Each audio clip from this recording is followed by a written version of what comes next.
my question is sort of, well, why did they release this picture? What was the point of it, other than showing a personal moment, which I guess I understand, but it's not like they were, the press office was restricting the press from coming in for here. They never would have let you in anyway. And this moment would have happened, but you know what I'm saying? It's like you wouldn't have seen it in the past because there was never a Flickr feed until the Obama administration.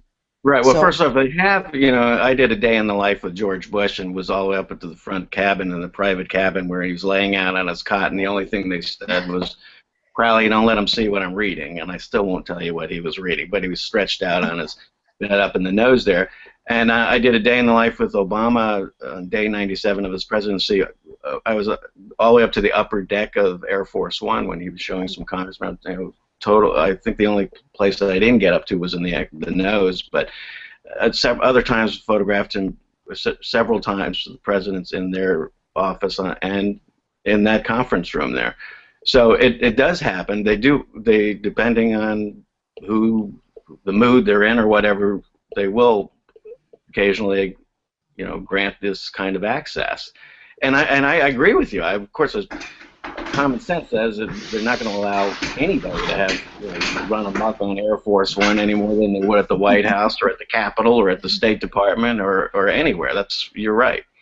But this particular White House administration, I don't know that it's really any worse than anybody. Everybody in the first few months, each administration is a little more open and a little more candid, and so I wouldn't say that they're that much more restrictive than anybody else. I mean, it's a pretty boring bowl of fruit they're asking you to paint every day.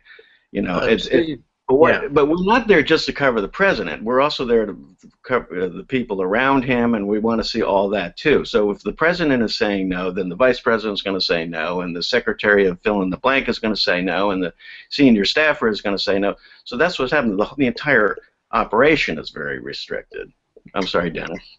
Yeah, I'm just going to chime in. I have suggested to a number of people and to Pete Souza that bringing, reenacting or reviving some of those practice to let one photographer do, and not necessarily from our group, reach out to somebody else. I don't care, but to have them do those day in the life to see.